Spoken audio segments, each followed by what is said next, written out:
श्रीमद् भागवत गीता के अध्याय 8 में भगवत प्राप्ति का विषय लेकर के यहाँ अर्जुन उपस्थित होते हैं और भगवान ज्ञान देते हैं।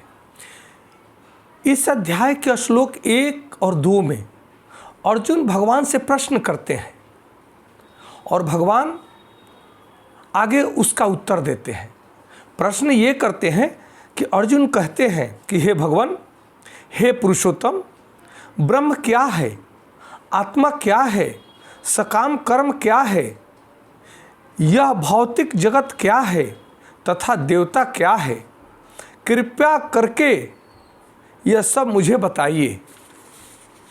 दूसरा श्लोक में पूछते हैं कि यज्ञ का स्वामी कौन है और वह शरीर में कैसे रहता है और मृत्यु के समय भक्ति में लगे रहने वाले आपको कैसे जान पाते हैं।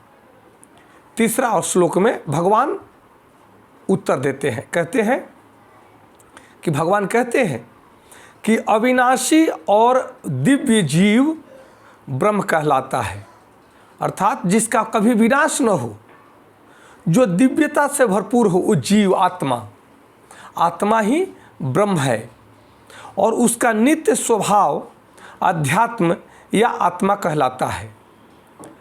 अपने स्वभाव में स्थित रहना ही ब्रह्म का स्वरूप है जो आत्मा, और आत्मा में अवस्थित रहना ही अध्यात्म कहलाता है, अर्थात आत्मा कहलाता है। आत्मा का स्वभाव है स्वयं में अवस्थित रहना, एक स्थिति में बने रहना। जीवों के भौतिक शरीर से संबंधित गतिविधि कर्म या सकाम कर्म कहलाती है, अर्थात जीव के जो शरीर है, इस शरीर के इंद्रियों के द्वारा जो कार्य संपन्न किया जाता है उसी को सकाम कर्म कहते हैं और या कर्म कहते हैं। फिर भगवान और बताते हैं कि देहधारियों में श्रेष्ठ अर्जुन, निरंतर परिवर्तनशील यह भौतिक प्रकृति अधिभूत अर्थात भौतिक अभिव्यक्ति कहलाती है।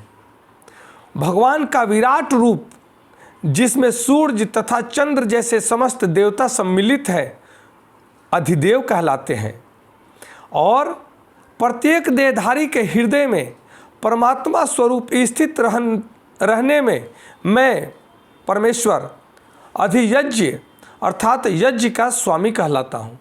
अर्थात सभी जीवों के आत्मा में, सभी देहधारी प्राणियों के हृदय में परमात्मा स्वरूप स्थित रहने वाले परमात्मा भगवान श्री कृष्ण जो सबके हृदय में निवास करते हैं, वही अधियज्ञ उनको कहा जाता है और वही सभी यज्ञों का स्वामी कहलाते हैं।